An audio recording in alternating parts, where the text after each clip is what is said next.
Hi, everyone. Thank you so much for joining us. Welcome to the Notre Dame Mendoza College of Business MSBA Career Development webinar. We're so thrilled that all of you are joining us from all over the country, some of you from across the world. We're really excited to dive in tonight and talk about a very special aspect of the MSBA program, which is our career development. I am joined tonight by MSBA career coach Lindsey McIntyre, and I'm going to go ahead and pass it on to her so that she can introduce herself and get us started. Thank you, Stephanie, and welcome everyone. I'm so glad to be with all of you virtually from my home in Bourbon, which is Indiana, which is a town about an hour, not quite an hour, south of South Bend. So if you hear dogs barking in the background or kids screaming in the background, I apologize. I tried to threaten them all.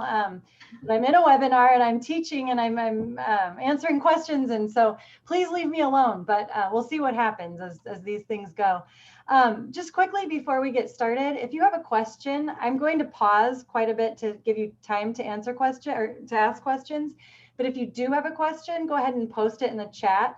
And Stephanie, please interrupt me at any point during the presentation to ask any questions. So. And actually, I'm sorry, Lindsey, real quick, actually, let's go ahead and post questions in the Q&A function instead of the chat. That way, if we don't get to some questions this evening during our time frame, Lindsey and I will be able to go back and look at those questions later on, and we can get back to you with those. So Q&A function for questions, and I'll monitor that for you, Lindsey. Thank you. And also, if you have a question or something comes up or you don't get a chance and you have questions afterwards, Stephanie, I don't know if there's a way to share my email address with the students. I'm always happy to have a quick conversation with anybody one-on-one. So just so you know with that going forward. So, all right.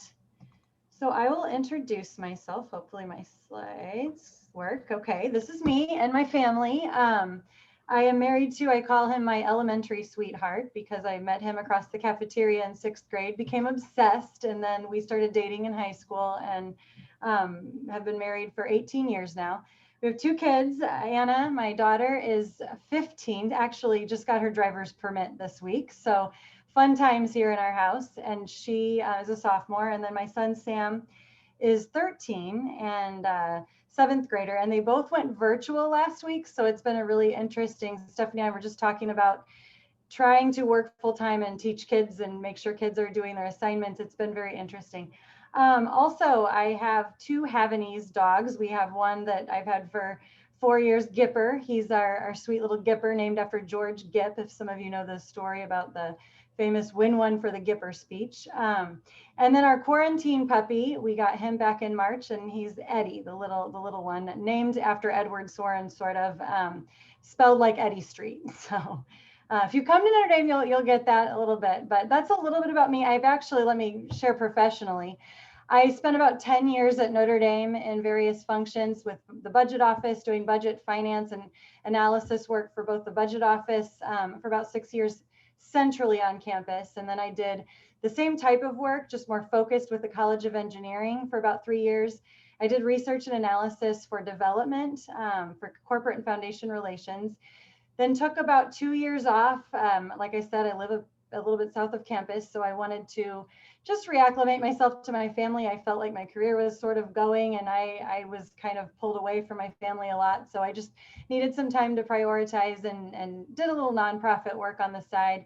And then came back to Notre Dame in this capacity. I serve as the MSBA career coach, both for this program and then the Chicago program, which is an executive program, part-time, that runs January through December each year. So I've been in this role since May of 2019, and I am currently in my 2nd class, which is the 2nd class of the MSBA residential, and loving it so far. So that's a little bit about me, and I'm going to let Stephanie share a little bit about her. All right, so that's my family there, and I'm hoping that most of you who are joining tonight already know me. If you've joined me for some of my webinars previously this year, or maybe even last year, who knows, but you probably already seen this picture then. That's my husband, Adam, and in the middle there, and then my two sons. Finley's on the right. He is 9 going on 19. And then Connor, who's on the right there next to me, he is 7 going on 8, we'll say that. And so those two have been doing remote learning since well, basically since March. So with the exception of the summer. So we spent a lot of time at home. If any of you are also doing remote learning as well, we feel you. We know the struggles, but hey, it's more family time, and what more could you ask for, right? And since Lindsey posted a picture of her furry family, I figured I'd have to add in our little kitten there too. So that's actually the day that we brought him home from the shelter. He's much bigger now. He's actually over a year old now. That is Percival. Emphasis on purr. His nickname though is Turdsival because he is a very ornery little cat, but we love him, and he definitely completes our family. So professionally though, I've been with Notre Dame for just over 2 years now, but I have about 15 years of enrollment management experience, most of which was spent across the street from Notre Dame, actually, at Notre Dame's sister school, St. Mary's College, which is an all-women's undergraduate institution. And that's where I earned my bachelor's degree and spent the majority of my career recruiting for undergraduate admissions. So it's been a wonderful pleasure transitioning across the street here to Notre Dame and recruiting for the MSBA in graduate admissions. So that's a little bit about me. Thank you, Stephanie. So graduate business career development, I'm just going to give you a high level overview and then talk a little bit more in detail about the services that we provide here at Notre Dame for graduate business students. Our mission as a development or career development team is just to help students obtain careers that allow them to be their best and to have a positive impact on organizations, communities, and families. And we really believe it's why we refer to ourselves as career development and not career services, is that we set you up for success long-term in your career, not just to get a job after graduation. It really is about development throughout your whole career. I can share that when we talk to recruiters who recruit Notre Dame students, there are 3 things that really stand out among peer schools, and it's that Notre Dame students or Notre Dame graduates are leaders.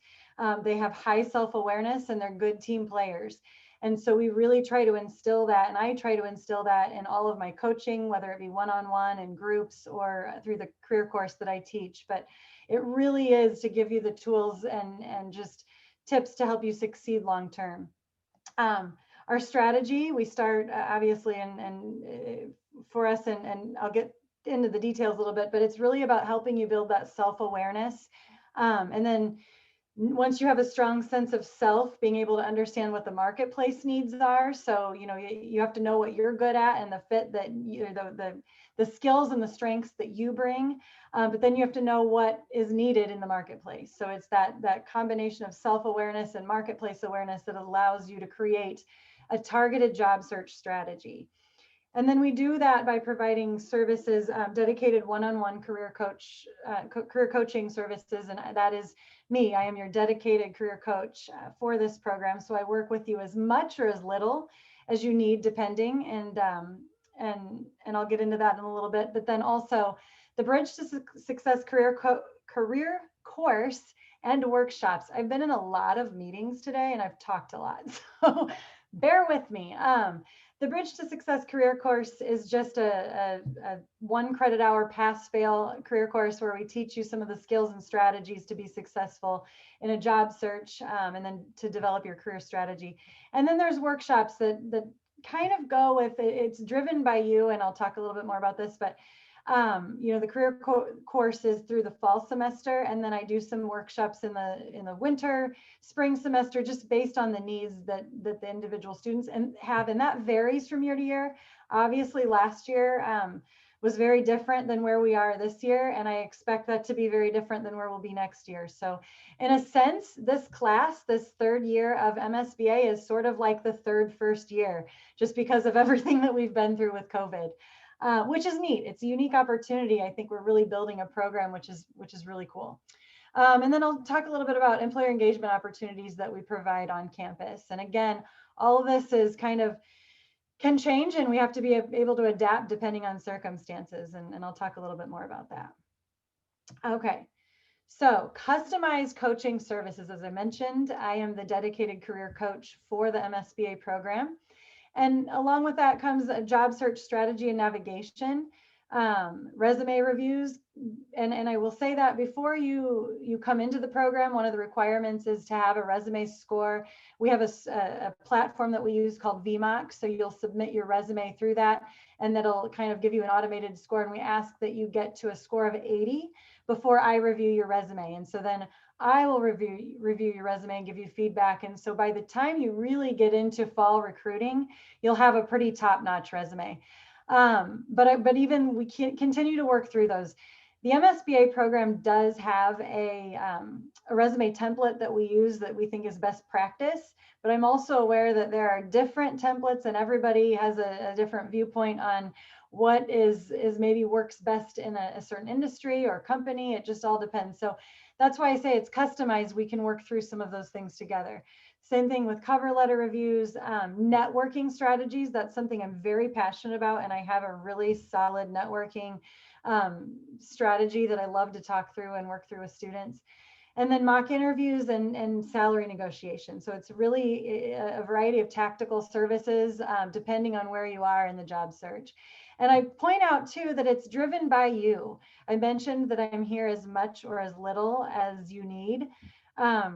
And I really do mean that. I recognize that when I'm dealing with students in this program and also in the MSBA Chicago program, I have a whole spectrum of students and where you all are on, with regards to your career journey or your career process. So I just really ask that everything is driven by you, and there's a platform where you schedule appointments, and then, we work together through this. And if there are some students that I will meet with 10, 15 times in the first mod to really, get up to speed with where they need to be. And there are other students that are like, get this under control and I'll just reach out to you if, I need anything. So just really depends. And the one thing I will say as a coach, I love to process things with the student. Like I love to process the decisions you're making. I love to listen and ask questions and really help you see things from a variety of angles, and really I push you to see things maybe in a way that you haven't thought of before. And I also love to listen to you talk through, what you're thinking and what your strengths are, because I can quickly identify things that maybe you wouldn't identify in yourself. So there's a lot of just success that comes from these one-on-one career coaching sessions. So before I move on to the bridge course, are there any questions specifically about the one-on-one career coaching piece? Stephanie, is there anything posted? And no, it's okay. Not at this time. Okay. I will move forward, but I also recognize that sometimes I talk fast. So please, interrupt me or don't be afraid to ask. And I really believe no question is a stupid question. So the second component is the MSBA Bridge to Success career course. So it's structured, and this is something we modified this year based on feedback from last year.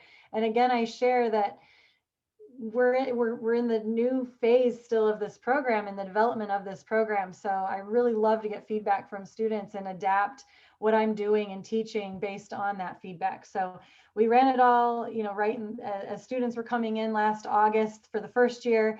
We ran all 6 sessions, in 6 weeks, and it was just too much with all the on-campus career events happening at the same time.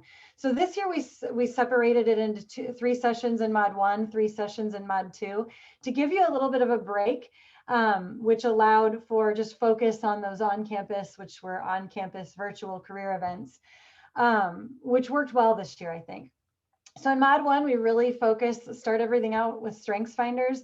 Again, I believe it's important to understand that your strengths, your core strengths, and I don't know if any of you have done the Strength Finders assessment, but it really is a good launching pad, because your core strengths typically are what drives like 80% of your success. And having a strong understanding of that helps you build, helps you to have a better just depth to the exploration of the career paths, and then be able to know how to leverage those to create your stories, which then goes into personal branding, and all of that kind of works together. So in Mod 1, we focus on those strengths. We explore career paths. So I share just some of the data and the career paths based on, what this program has experienced, which we're really building that out still. And then we end Mod 1 with leveraging strengths and creating compelling stories, and really kind of a prep for those on-campus / virtual career events to get you ready for those things in September. Mod 2, we pick back up in October with personal branding. So again, building off of what we've talked about in Mod 1, I really help you walk through and develop your personal branding materials. And then, once you have that, you're ready to go out and pitch yourself and networking. And then we finish up with interviewing, and really there's some keys and some tips to help you prep for interview. And then I try to finish, and this year we did it, and again, everything has been different this year just because of COVID, but the final exam, if you will, for this course is a mock interview, and I kind of leverage all of the career coaches in our office. And so I ask you to submit a job description and write a customized or cover letter and resume, and then interview or do a mock interview with a career coach as a final. And I work with students too. I recognize that no two scenarios are the same. So I'm very flexible in the way that I teach this course, and the way that I, recognize the needs of the students differ. So that's a little bit of an overview. Truly the keys to success though with the Bridge course, your effort determines your success. So, and I don't say this to stress people out, because I recognize that when you're coming into a program, especially if you've never been in the United States before, so you're acclimating to a new culture and there are a lot of things going on. I don't want to stress students out in that way, because it is a marathon and not a sprint. Not everyone, and I'll share the data a little bit at the end of this presentation, but very few students in this program get jobs in the fall semester. So I don't want students to come in thinking you got to get this or check this box. But it is important to put in the work and follow the process that I teach throughout this course, because I do think that it leads to success. It's also important to be honest with yourself and be open to feedback. So there's things that I've experienced and I've seen in working with students. And for instance, consulting, a lot of students come and want to go into consulting, and that's great. One of the strongest skill sets you have to go into consulting is communication, and you have to be confident. So if you come in and you don't have that confidence in communication, you just need to be aware that there may be some work to do if you really want to go after consulting. Not to say it can't be done, but it's that kind of honesty and those sorts of things that we have to work through together to help you achieve the goals that you have for yourself. So it's important to be honest and realistic, and then be willing to support each other.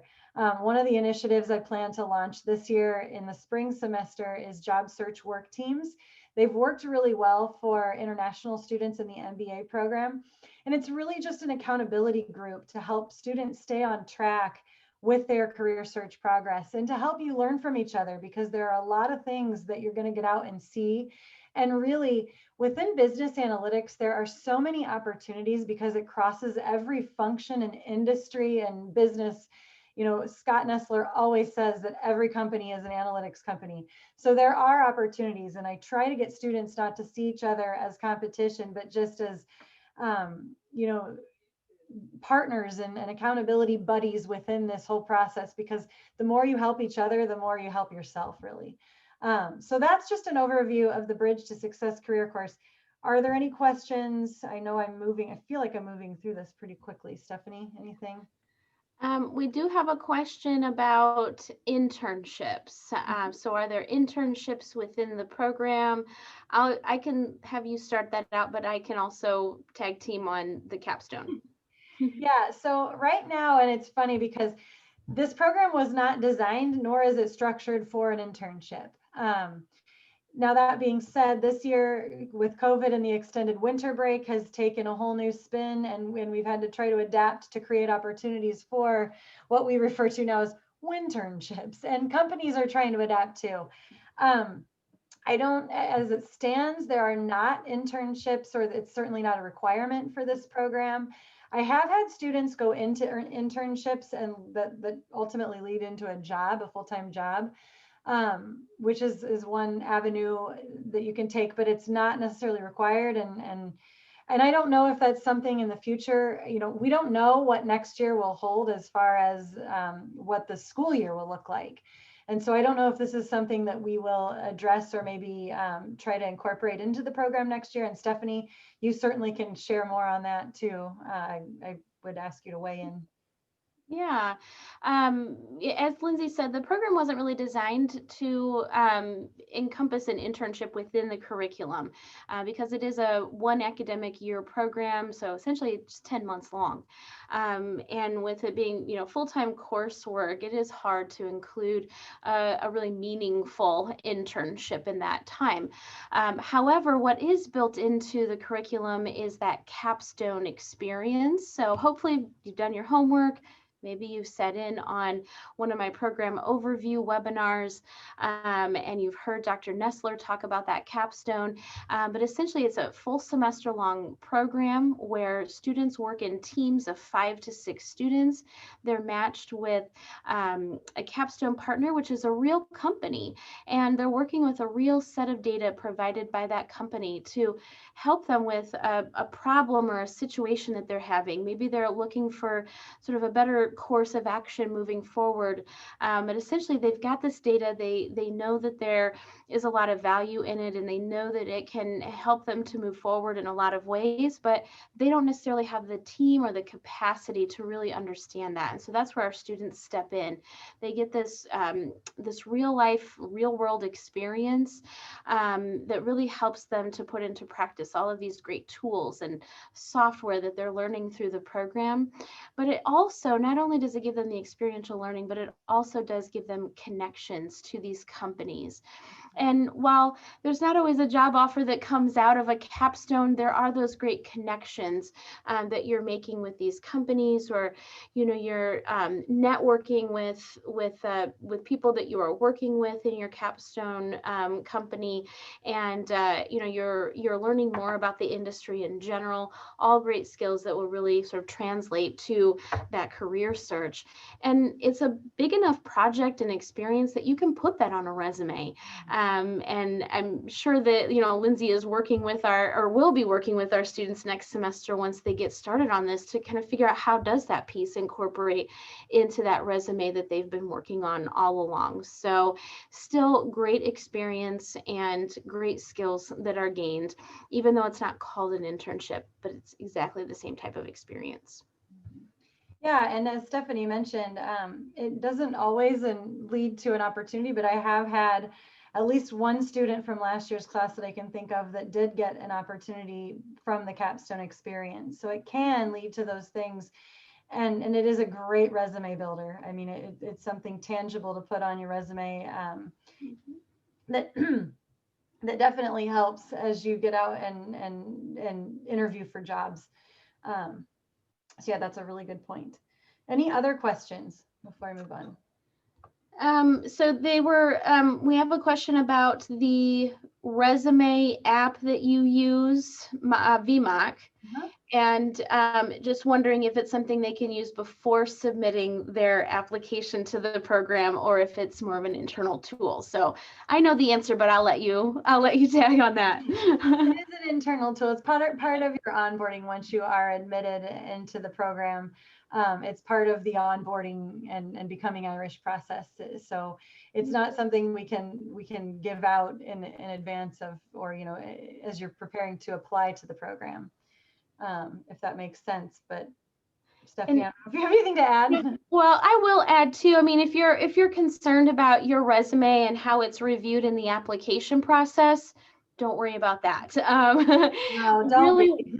yeah, the format of your resume is not is not really what we use the resume for. We're not judging you on that.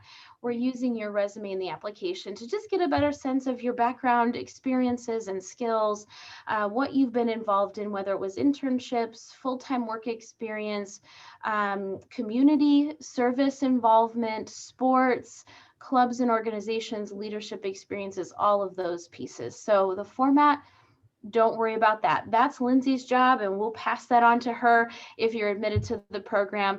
Just think about the content that you're including in the resume for the application piece. Yeah. Anything else? All right. There's a question that's more related to the admissions process. So I'll wait until we get to the end with the admission slides, and we'll circle back to that. If I'm skipping a question, we'll get to it, I promise. Okay. All right. So employer engagement opportunities I mentioned, and I really do share at the beginning of the program and the orientation that there are on-campus events, but that if you think about it, and I should have a visual to help you understand, if you think about it as an iceberg, and I don't know if you know, the tip of the iceberg is what you see on top of the water, and then the iceberg, there's way more underneath. And on-campus opportunities are those sort of tip of the iceberg things that get you kind of confident in putting yourself out there, but then it really is, there's so much more that goes on that is off campus, that is, you know, again, I talk about teaching you things that are going to help you and serve you once you leave Notre Dame and as you continue throughout your career. So there's on-campus activities, and we do quite a bit, really. In the career event specifically, we have a career fair, a campus-wide career fair in the fall and in the winter.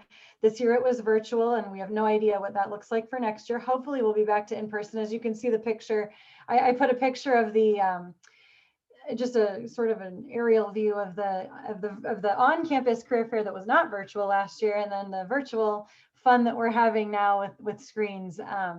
And, you know, companies and students are learning to adapt, and I think that that's an important thing that we can all do right now. So hopefully those things will be in person, but you just never know. And I will prepare you for either scenario depending on where we're at. So don't stress about that. The Connective is what used to be called Consulting Connect, is a career fair that is specifically for consulting. And that's an event that happens in the fall. And then ITAU Career Connect. ITAU is our Information Technology, Analytics and Operations Department, which is where the MSBA program falls. And so we have a specific career fair for ITAU students in the fall and in the winter semester. And then we do have a regional career fair in the spring. So that's typically companies within the South Bend area. And then miscellaneous virtual career fairs with peer schools. This is something we're building out. We're working to build out an MSBA consortium. And so I know that this past spring, leading into summer, I think it was in June, we did do a consortium along with the MSM, which is the Master of Science in Management program. We did a virtual career fair with some different schools that went well. So there's things like that we try to just offer. And then there's other on-campus events. There's company presentations, and those are ongoing in the fall and spring. And those are events that I encourage students always to sign up for, because that's where you can get those contacts with recruiters at companies you're interested in. You can get that inside information. It just helps with your networking. And then there's on-campus interviews in the fall and spring. And we use the Handshake platform. I don't know if some of you might be familiar with Handshake with your undergrad experience, but we use Handshake, and we have, for the first time, she started about a year ago, a dedicated employer relations manager for specialized masters. And she has done such a good job just sourcing opportunities for MSBA students in our program. So I continue to see that she's working on just some segmentation and like company lists of who our target companies are based on student feedback and based on where opportunities are. And so, you know, I think that this is something that will continue to expand and grow, especially into year 3 of this program. I mentioned there are some additional opportunities, again, depending on the environment that we're in. Typically, we do monthly bagels and coffee. So that's the entire Specialized Masters team. You can stop by, get a bagel. I'm there, you know, a lot of times Kristen, our associate dean, you know, my boss is there. So you just get an opportunity to sort of network with students that are in other programs, but then also leaders within Mendoza. in the specialized master's side of things. Mendoza tailgates, we used to do 3 a year when we were allowed to do tailgates, which are great experiences to network with alumni of Mendoza. They were always fun. A lot of times the cheerleaders and the leprechaun would come stop by, and it's just very, the Notre Dame experience, the football experience is special at Notre Dame, and I do hope that these someday get going again. And I think that, we can be cautiously optimistic that maybe this will come back in some format. I don't know. Stephanie may know more. And then lunch and learn opportunities. I shared those at workshops. There are things that come up throughout the year that, maybe based on a certain cohort and, just where everyone is in there with regards to their career search, we try to put speakers in front of you, panels in front of you, just opportunities. This year we're getting ready to do a series of functional, we're going to bring some panelists in that are in different functional or different, like, data analytics function within a company. So we've got a variety of panelists working in different industries, but within data analytics, and we've got another one with marketing, another one with finance. We've done consulting. So we try to do a lot of these just events that help you just explore different things that maybe you wouldn't have thought of. And that's one thing. Some of you may be so clear on what you want when you come into this program, and that's great. And others may not even have a clue where to start. And so we try to expose you to a lot of different things, and then, just help you see things maybe you didn't even know existed. So that's what a lot of those lunch and learns, I say that, but it's also workshops and their evening events and different things, but I throw that in there. Club opportunities. And this is something that we're really expanding and I'm so excited about. The MBA clubs have, historically been MBA clubs, but we are really opening those up to all of our students in Mendoza, all of our graduate business students. And they really want to be able to customize some of the club activities based on what our students' needs are. I've worked really closely with the president specifically for the Business Analytics Club, and he is really wanting to bring in MSBA students because obviously it's business analytics, so it makes sense.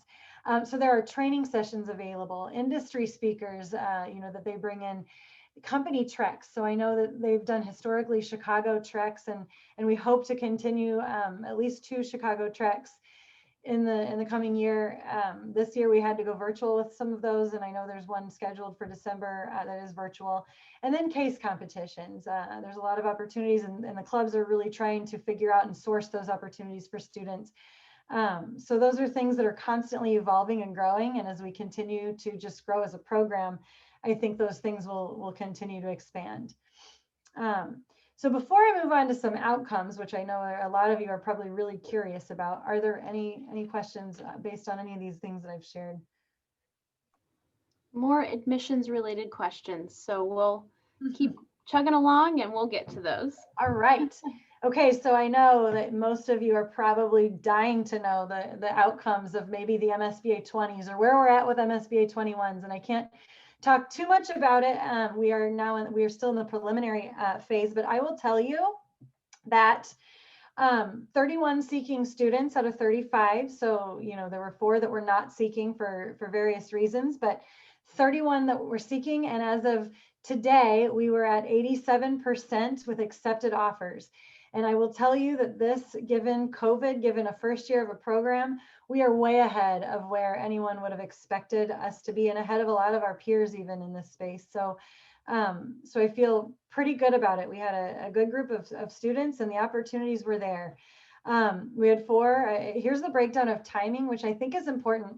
One thing that Dr. Nestler and I really worked together on, it was trying to get a sense for the timing of job offers within this program, within an MSBA program specifically.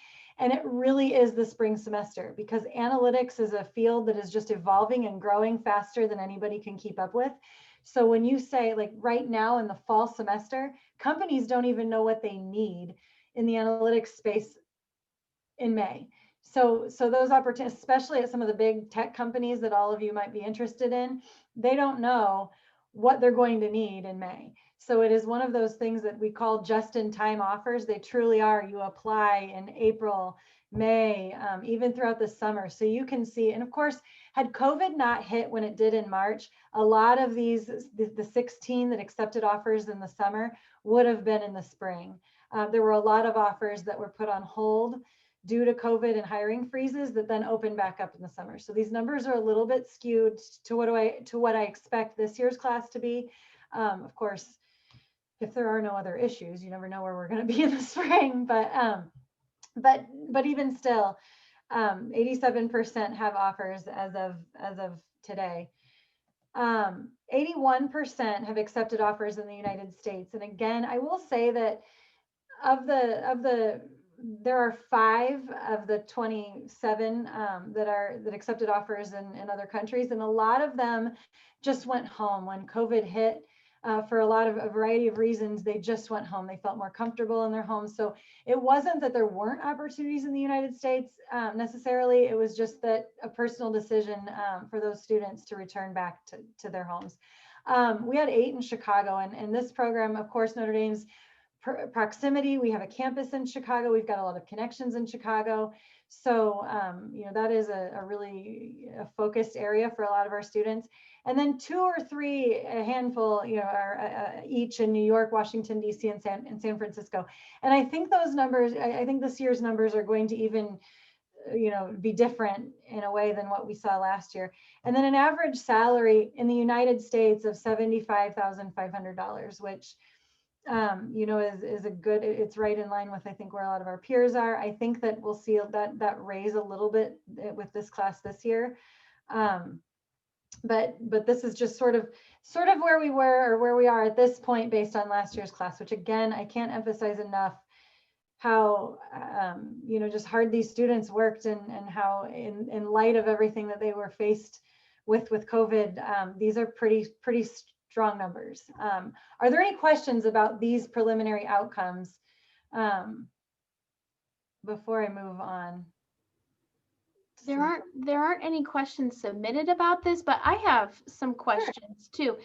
Are you able to break down a little bit those 27 students with offers? Can you share more about the international population within those numbers? How many international students, if I'm not putting you on the spot? On the spot a little bit. And what I will say, and I knew you'd ask that question or someone would, and I would say that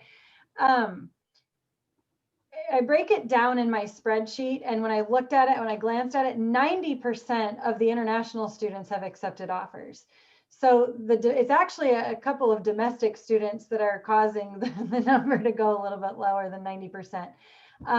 Most of our international students have accepted offers. Obviously, 90% is a good number. And again, some of them that haven't, there are a couple of different reasons. It's not necessarily because there weren't opportunities. There have been, and I want to use the caveat of accepted offers. There have been offers made that weren't accepted. So I really just share accepted offers because I think that matters more than just an offer received and not accepted. So when I throw in the offers received, I think it bumps that number up to over 90%. And again, most of the international students actually outdid the domestic students in this group. So strong international. And I will say all this to say too, this MSBA 21 group is a little bit different. So as we continue on and you have questions, I will share, but the MSBA 20 group was about 74% international. And the group we have now, Stephanie, correct me if I'm wrong, is it maybe 58% international? 56%. Domestic, actually. It's 43 international. Yeah. So, but I will, just because I know a lot of international students are watching this, I will definitely pay attention and track those numbers. And I can follow up too with an email if you really want to know the specific number. All right. So I want to share this, top industries, and I kind of cover this for MSBA graduates. And of course, this could change, but this seems to be across the board with all of our business analytics programs, all the way from the undergraduate through the MBA dual degree program. Consulting, financial services, and technology are the 3 industries that just overwhelmingly hire our business analytics talent. And I don't see that changing necessarily, although I don't want to put this out there and say these are the only ones. There's definitely a handful of students in other areas, but these are 3 of the top industries, or the top 3 industries for business analytics talent at Notre Dame. And then top companies hiring our MSBA grads. And this is growing, but we've got a pretty good list. Of course, last year I had 4 students go to EY. The big 4, so EY, KPMG, Deloitte, and PwC, have scaled back a little bit this year due to COVID. Consulting industry's been hit a little bit because of COVID. So I don't know that the numbers for consulting, at least in the fall semester, are where we were last year, but potentially that could change. I know that EY has said that they're going to hire some in the spring semester, and so companies' timelines have shifted a little bit because of COVID. But EY, PwC, and this year KPMG is one that took one of our domestic students, but he is wanting to build out more of a relationship with Notre Dame and KPMG. And that's the beautiful part of this year's class, is so many of them. I have a student going to AT&T this year, and he wants to build out a relationship with Notre Dame and AT&T to hire talent. And so that's where a lot of the students are, and I look to them to say, you go in and you have impact on a company,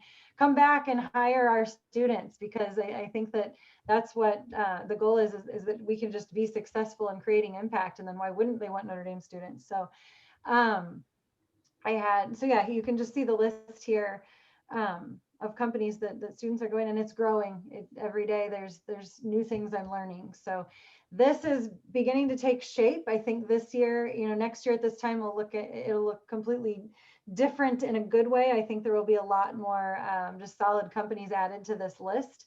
And this isn't everybody, obviously, but this is a good mix of specifically companies that are hiring MSBA residential students. And I can say that last year when I was sharing the data, I didn't have data. So I was sharing companies that were hiring our Chicago students and our undergrads. And I can say that this list is exclusive to MSBA residential, and we are really building a name for our MSBA residential program within companies. So I'm excited about that. And with that, that ends my part of the presentation. Stephanie, if there are any questions, I'll take them now, or we can wait till the end. Yeah, got a couple of questions here. One, did you notice any industries that really increased their hiring because of COVID? I'm thinking things like, like supply chain or anything like that, where grocery store shelves were bare and they needed to really up their analytics and supply chain, things like that. Other areas where you saw a lot of growth that our future students might be considering. Yeah, absolutely. Supply chain and technology. So as you can imagine, everything went virtual. So any company that is in technology space, they can't keep up with it. Amazon can't keep up with the demand of work that they need. And same with like Google and those companies. Now those companies are hard to get in with, and you have to definitely have a strategy and work, and you got to want that. Supply chain, yes, I would say that is true, but I think the biggest thing for companies and what happened in industry when March hit and everything shut down was they realized how unprepared they were for something like this.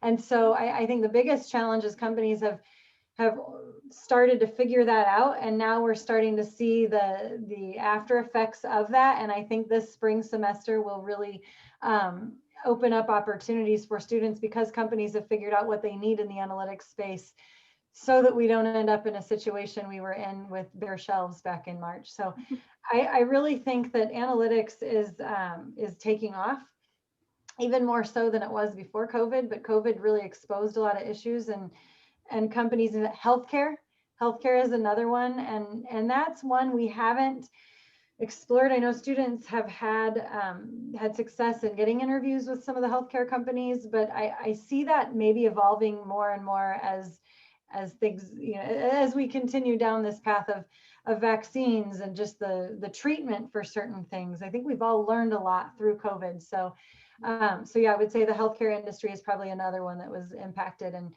it remains to be seen what the outcomes will be, but I feel like that's where we'll see a shift a little bit. And related to COVID, how has it impacted networking, interviews, and the offer process for our MSBA students?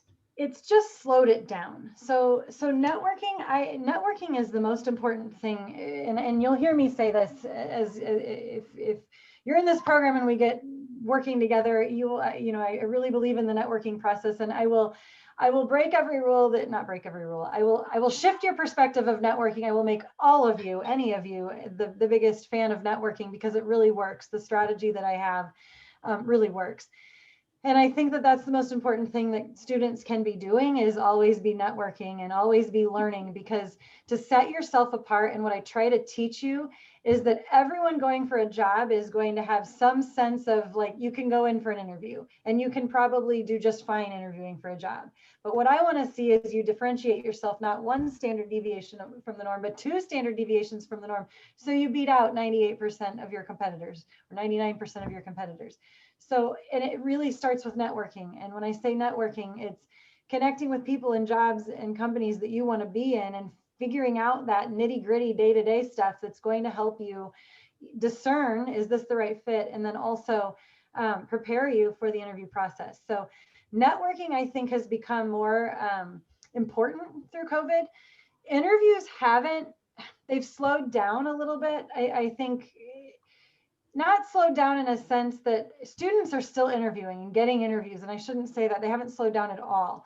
I think that the interviews are happening, but where we're seeing maybe a lag is from the interview and to the second interview to the final interview, because companies are still trying to manage that process and what that looks like.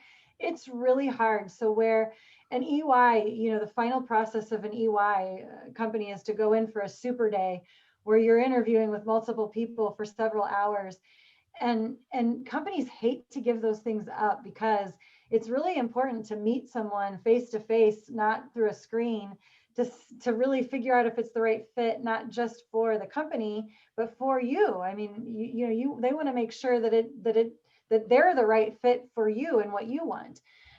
So I think that as companies have tried to navigate that process, it's just gotten slower. The other thing I will say is that a lot of companies, recruiters, everyone has pretty much gone virtual. And I don't know about any of you, Stephanie can probably speak to this. What used to be what I call 2D or not 2D, but 3D conversation, so in-person conversation, has now been pushed to 2D format. So it's all email.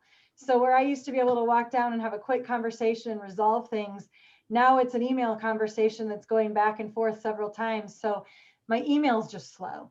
So I think everybody's going through this phase of just things are slow because you can't keep up with the demand and the response and everything that you need to keep up with to manage. And then also for a lot of people, and Stephanie and I both are in this boat, keeping up with the demands at home too, with trying to be teachers and also keep up with our jobs. So I think in general, it's just slow. And I think that's affecting it more so than even I think the opportunities are there. It's just a slower process. Long-winded answer, but I hope that answered it. And I think you kind of touched on this, but I mean, do you see that there are more jobs opening up now as we've gotten deeper into COVID, but also a better understanding of how to manage in this sort of new lifestyle? Yes, we have seen a lot of opportunities open up and continue to see more and more. The other thing I didn't touch on, and I really need to add it to this presentation, is we have the regional engagement directors. So we've got, and that is a group that's growing. So currently we have a regional engagement director in Washington, D.C., one in California, and one in Texas. And they are just boots on the ground trying to source opportunities and funnel them back to our career development team. So Mindy, our employer relations manager, is working really closely with those employer engagement directors, I think is what they're called. And so as there's a process that I'll share, and I do share when we get into things. There's a process for connecting with those people and finding those opportunities. And I think that those, in a lot of ways, there's a demand for those people because they're the funnel for those opportunities, and they're seeing a lot of opportunities, especially again in and the spaces I mentioned that are growing because of COVID. And I think that that's going to continue to expand. There's been a heavy focus at Notre Dame on those things. So I think that will expand. And yes, I think that Mindy is really sourcing a lot of opportunities and probably can't keep up. We need to clone Mindy. We need a lot more Mindy because there are companies really interested in our students. All right, I think we can go ahead and move on. All right. All right. Here's our group from last year. Yay. I feel like there was more to this slide. Can you click? There we go. Oh, no. Can you just keep clicking until you get to the bottom? I didn't mean to set it up that way. Well, if you copied and pasted my slide, it probably did. I did. Everything? One more. All right. Stephanie, I'll try to stay on top of these slides for you. Thank you. All right, so I'm hoping that most of you did join me for perhaps our program overview webinar or maybe my application Q&A webinar. I've got more of those coming up in December, so if you haven't, much deeper content about this in those webinars. So take a look at our website for those dates. But just an overview of the class that we currently have on campus here for MSBA class of 2021. 58 students. You notice there's an asterisk next to that. We actually have seats for 80. COVID had different plans for us this year, and that's okay. Smaller growth is probably best anyway, but our first class was 35 students. And then we ended up with 58 this year. We'll have 80 next year. I'm going to be positive and confident with that. But we do put those 80 students into two cohorts of 40. So you'll have small classes. You'll get to know your peers. You'll have great conversations with faculty, and hopefully still have some great one-on-one time with Lindsey as well. So 43% of this class is international students coming from, I believe it was 17 countries. We had five countries represented in our first class. So I was really excited about the growth there. 31% female students. I would love to see that number grow. Women in STEM are amazing. You'll hear me say that a million times over. So if you're a female student out there listening, apply, please. You see those average numbers there for GPA, GMAT, GRE. There's no minimums. I will repeat that over and over again. We don't have a minimum score or GPA for admission to this program. We review you holistically based on all of the pieces of your application. That just sort of gives you a benchmark of where you might fall with that group. And then currently undergrad majors represented 21% from economics, which is a switch. Last year, they were at a 13% mark, and this year bumped up to 21%. 15% in those business and management majors, 13 in accounting, 13 in finance. But if you're good with numbers, which you should be if you're watching this webinar, you'll know that that's not 100%. And so there's quite a large group of students that fall into the other category. And so if you're not a business major, you don't have a quant major, that's okay. This program can still be for you. If you have strong quantitative skills, you value data, you did well in a statistics class, or you think you could do really well in a statistics class, this program can certainly be for you. Some of the other majors that we have out there: psychology, sociology, political science, law. There's a music major in this group this year. We had an art and design major last year. So really they run the gamut, and that's okay. So if you're not seeing yourself in those majors listed, that's okay. We can still find a great place for you in this program. We can move on. All right. I think that's it. Yeah. Okay. So application requirements. And again, I go through all of these requirements in much more detail in my application Q&A webinar, which I have one coming up on December 15th. So if you haven't already watched one of those webinars, join me for that one, and I'll talk a lot more about this. But these are all the pieces of the application that we will review and take into account. So again, very holistic approach to this review, not just about scores and numbers. That resume, I already talked about the resume before, so I've kind of checked that one off. But again, just, what are you involved in? Is it part-time jobs that you have? Have you done internships? Do you have full-time employment? Have you done big class projects that have really helped you gain better business or quantitative skills? Community service, clubs and organizations you've been involved in, all of that can go on your resume. Recommendations, we require 2. And one of them should be an academic recommender if you are currently in an undergraduate program. So of faculty member who can really talk about how you perform in class, how easily you pick up new material, how you perform in a group project setting, if you advocate for yourself and you stop in at office hours and ask for help, things like that. I have a former director who used to always say, you don't have to pick the faculty member who gave you the straight A's. Pick the faculty member who taught the class where you really struggled, but you overcame. That is a great person to write a recommendation. Another recommender could be a coach if you are in a sport.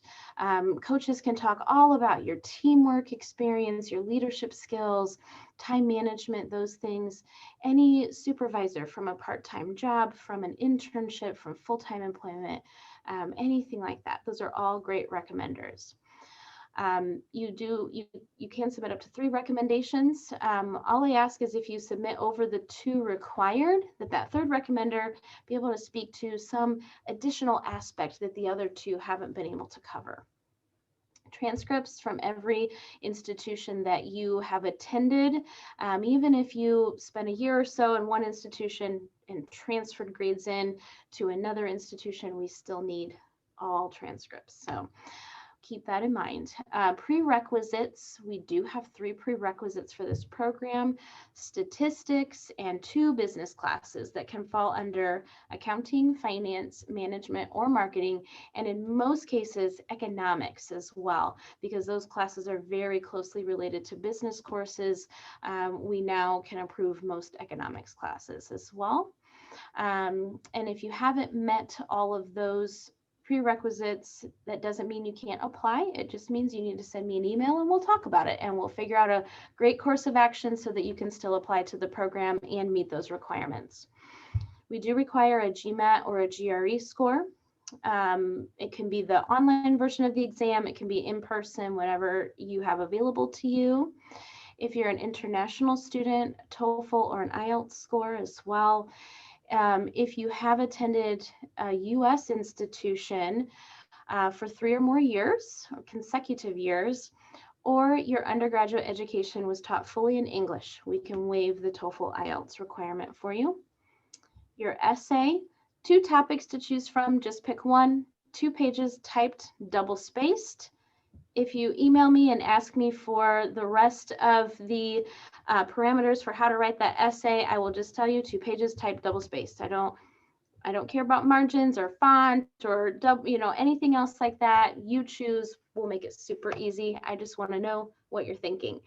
And we do look at the essay based on your personal experiences, how well you write, how well you're able to convey your thoughts, how organized your writing is, things like that. As Lindsey can probably tell you, writing is very important in the career search. So we need to see that you are a strong writer to start, because there won't be a ton of time to really, learn those skills here. You can fine tune them through the program, but certainly we want to see strong writing skills to start. The slide presentation, I get the most questions about this. I think most applicants stress most about this, and yet it is the absolute most fun piece of the application. We require 4 slides, only 4, not 5, not 6, not 3, 4. The slides are uploaded to your application in a PDF format. So you're not actually presenting the slides. You cannot upload through a Microsoft PowerPoint document. It has to be PDF. The slides are meant to tell us who you are as an individual. So what is your personality like? What is your sense of humor like? What are you passionate about? What do you love? What do you hate? Likes, dislikes, who's important to you? What's important to you? Who and what made you who you are today? If you want to show me pictures of your cats or your dogs, I love that. I love to know what their names are. If you want to show me a list of all of the movies that you have watched during COVID and which ones are your favorite in ranked order, you can do that. Whatever you want, show me your personality, show me what's important to you. This should not be professional in the sense that the rest of your application is professional. The slides should look professional, but the content does not have to be. So have fun. If you're not having fun with your slide presentation, then I would think about how you could do it differently. Okay, so have fun with it. But I'm always happy to give some advice on that. And the last piece is the interview. Not every candidate is interviewed. Please don't take a lack of an interview invitation as a sense that you won't be admitted to the program. It does not mean that at all. We look at applications first and decide who we need to talk to, who we need more information about, who we have questions for. Interviewing is great. It's a chance to get to know me and my colleagues a little bit better. And most certainly it's a chance for us to get to know you better as well. I always say this, and I will maintain, we are not filling a seat in a class. We are gaining a new member to our family here at Mendoza. And so those interviews are the best way for us to know how you will fit into that family. So just think of it as a way to showcase how you'll fit in with us, but know that it is not necessary for admission, and nor does it mean anything negative about you or your application. So if you are invited to an interview, great. If you aren't, that's fine too. Interviews are about an hour long. They are all Zoom right now. Unfortunately, we'd love to bring you to campus, and hopefully you'll get to campus someday, but right now just Zoom interviews. So that's all of that in a nutshell, very fast. Again, December 15th, join me for my app Q&A webinar, and we'll talk a lot more about it. Next slide is application deadlines. So we've got just a little under 2 months until that next deadline for round 2, which is January 12th. Any of you on the line who are international students, we do recommend that you apply no later than round 2. That gives us plenty of time to get you your admissions decision in late March, and then to be able to go through the entire process of issuing your I-20 so that you can get your visa and get here on time in August. So it does get a little bit it gets a little bit hairy if we get too far into April with decisions and we worry about you being able to start on time. So keep that in mind as you're applying. Round 3 also available. Just know that, otherwise, if you're not an international student, the rounds really are just meant to fit into your busy schedule. Okay. And those decision deadlines, there are decision dates. Those are the dates you will hear about your decision. So cannot guarantee anything will come earlier. So plan accordingly. If you have other schools you're juggling, just know that applications, it tends to get very busy with our review process. And so it's hard to issue decisions earlier than those dates. Okay. All right. I added a little bit to your slide, Lindsey. I hope it's okay. Perfect. Lindsey didn't know about my special editions. So I did promise everyone when I invited you to this webinar that you would have an application fee waiver code.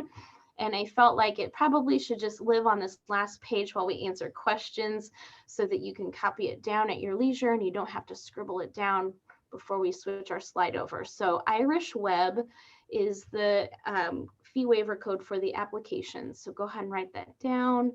And you can use that for any round. It will work for any round. And honestly, it works for any application too. So if you are also considering our MSA or our MSM programs as well, that code will work for those applications too. And then our email addresses are down there below. You'd asked about that right away, Lindsey, and I knew I had put that on there. So I just put the MSBA email address in there. Some of you probably already have my my personal Notre Dame email address, and that's fine too. If it goes into the MSBA inbox, that ensures that while I'm out for the holidays, that someone will see it. And since we're getting into the holidays and many of us will be on vacation during that time, someone in our office will see those emails and make sure that you get answers while we're gone. So that's why I put that one in there. But we do have some questions, Lindsey. Let's see here. So I know someone did ask, we had a ton of questions while I talked. I'm not as thorough as you, Lindsey. I should have been keeping track of them. Sorry. No, you're fine. I'm afraid I might like close out of the presentation if I No. Okay. So first one that is very admissions related. We do have a part-time MSBA program on our Chicago campus. And that is meant for working professionals. So those students will continue to work full-time, and they will attend classes for that program every other Friday and Saturday for full days for an entire calendar year. So, and that program starts January and ends in December.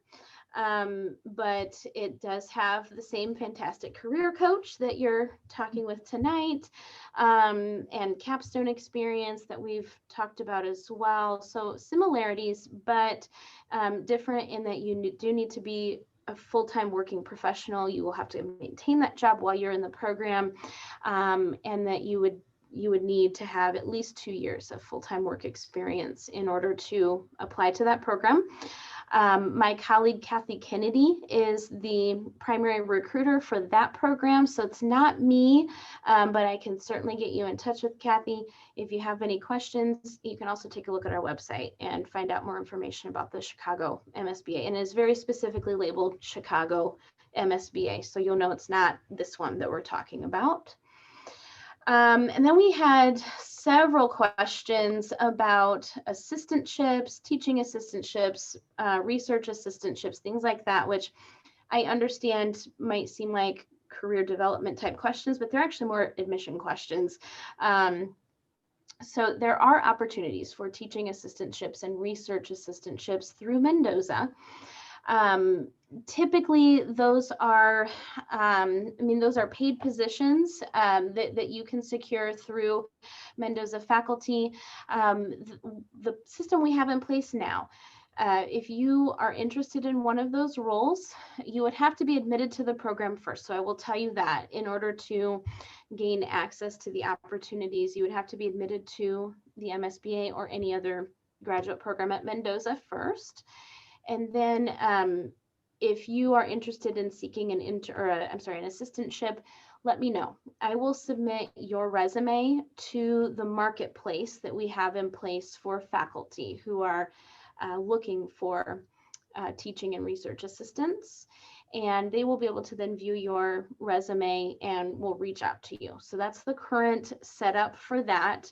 But again, just know you'll have to have an admission to this program or our other programs before you can go into that marketplace. Okay.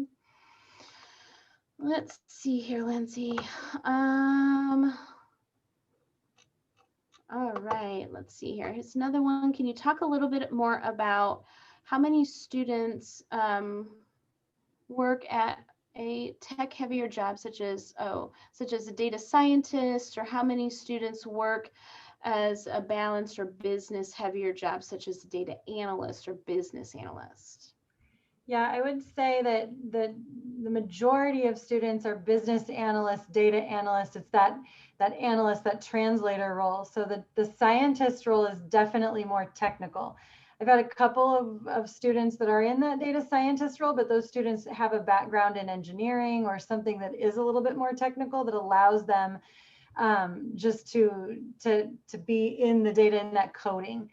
This program is geared more towards, again, that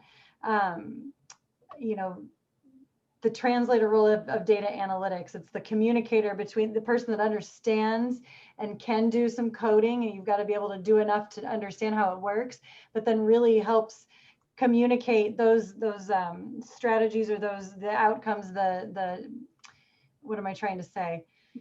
Just the findings from the data and turn them into insights for business leaders. So, so yeah, I would say most of them, as I mentioned, are in that data analytics space, business analyst. And I can think of only a handful that are in the data scientist role. And again, those are ones that have that technical background. Okay. So we have another question. Someone asking about, so the GMAT was waived last year as we got further into the spring semester and testing centers had been closed. Now that they're open with that online version of GMAT, it's not waived any longer. So I apologize for that. But yeah, I think what this person is getting at is that because the GMAT was waived, maybe our average and our ranges are a little bit lower than they would have been. Actually, the numbers that I quoted you in that slide, the average GMAT and GRE, were based on all of the students who had been admitted to the MSBA last year, including students who ultimately couldn't come, who were deferred as well. But yes, that does include many non-scores as well. So what we had last year with our first class, the average GPA was a 3.60, and then the middle 80% range of GMAT scores was 647 to 747. So it was averaging a bit higher. And then the average or the middle 80% range for GRE was 312 to 327. So again, just a bit higher. But again, that it doesn't necessarily mean that, you know, we're going to go back to those ranges. It's a very holistic review. Okay. And, you know, if we feel that maybe a score isn't representative of someone's ability, especially in the quantitative side of things, we do have other avenues where we can help explore your quantitative skills that would involve a much less invasive assessment that we can send you, that you would do online in your own time, things like that too. So don't get too caught up in the scores. Know that it is very, it's very holistic. Where I would say that, you know, you might want to be mindful of the scores, though, would be in terms of some industries that do ask for scores during the application process. And I can have you reach out to Lindsey about that. I know that some industries like consulting tend to do that. And so, you know, it's okay to reach out to Lindsey and kind of get a sense of your score and where you might be with that industry. Okay. Sorry, these are long questions. You guys have great questions that are very in depth. Okay, I'm gonna answer that one privately. If you guys have questions that are more about your own personal application record, or very like a more personal situation, you can go ahead and enter it here, or you can email me. I'm happy to answer them offline, but I try not to answer more personal questions live online with everybody listening. Question about the GRE, do we send the official GRE score for the program? For admission purposes, you can submit your unofficial test taker copy of your GRE score, also GMAT score, same deal.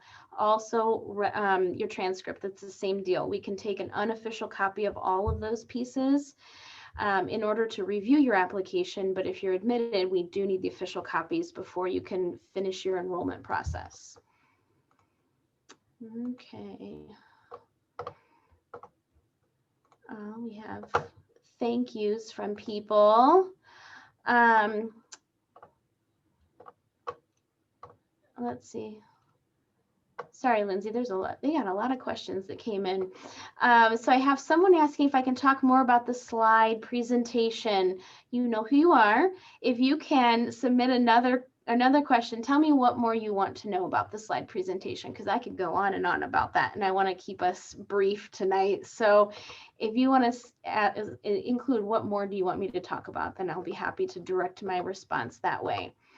3-year bachelor's degrees from India, yes, we will take those. We know that that's very common in India. So if it's just a 3-year bachelor program, perfectly fine.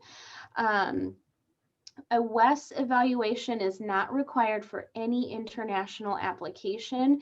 As long as it's translated into English, that's all we need. Don't worry about the WES evaluation at all.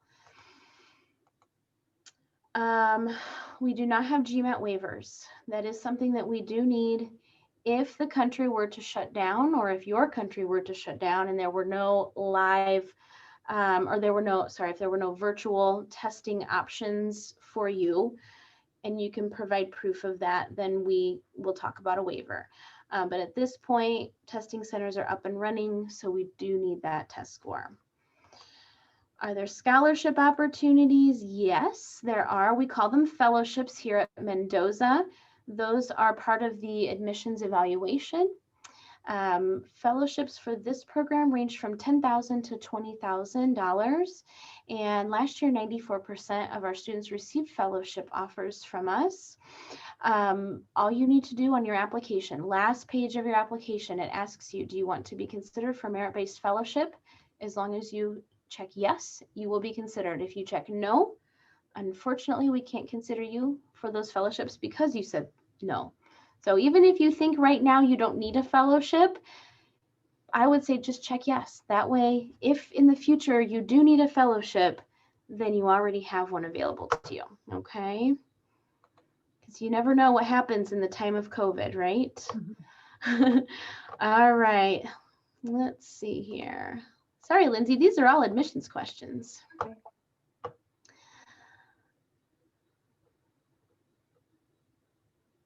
I'm not sure what that, I'll answer that one separately because I'm not sure what that is asking about. Okay, I answered that one. This is all, okay, so CPT work for this program. So this program does not qualify for CPT if you're an international student. It qualifies for OPT after the program is over. And because it is STEM designated, that does give you the opportunity to be granted 2 additional years of OPT after you've completed your first year of OPT, but CPT is not part of this program. So like I said, there's not an internship built into this that would qualify as CPT, but that capstone project does mimic an internship. Okay. That's the same question. And I don't know what it means. If I don't answer your question, it's because I need clarification and we won't do that live. I answered that question. And then, okay, so more on the assistantship. So assistantship scholarships, no. The fellowships that we offer are merit-based. And so those are based just solely on your application profile. Assistantships would be hourly pay. So they are not, there's not a tuition benefit in that. That would just be simply additional income that you would be earning outside of the program that you can use for incidentals, for spending money, or you can put towards your tuition costs on your student account. Okay. I think that's it on the ones that I understand. And then I will need clarification on everything else. So before we say goodnight for the evening, does anyone have any more questions for Lindsay about career services? We'll wait a couple of seconds on those. And I'll just add, please send me an email. And like I said, I'm happy to set up a quick 30-minute phone call just to answer any questions or go into detail about anything that wasn't covered tonight that you might be curious about. Okay. I think that's it. I don't see anything else coming in, Lindsey. So I think we're good to sign off for the night. So again, thank you all so much for joining us. We really enjoyed the conversation. Great questions. If I didn't get to your question tonight, then just know that I will be logging in later this week to go back through the remaining questions, and we'll make sure that those get answered accordingly. And in the meantime, keep joining us. Like I said, December 15th, I've got an application Q&A webinar coming up. So we'll dive a lot deeper into those application requirements. And then December 8th, actually, even before that, the app Q&A webinar, we'll have another MSBA program overview webinar with Dr. Nestler. So please join us for that. We'll really dive into the curriculum, the capstone, and all of that as well. So think about those, take a look at the website, find some other great webinars to join us on. And in the meantime, send questions, email me, email Lindsey. We're always happy to help. I always say that. I'm pretty sure I sign every email. I'm always happy to help, and I really am. So again, thank you for joining us, and we hope to hear more from you soon. Yeah. Good night, everyone. Bye.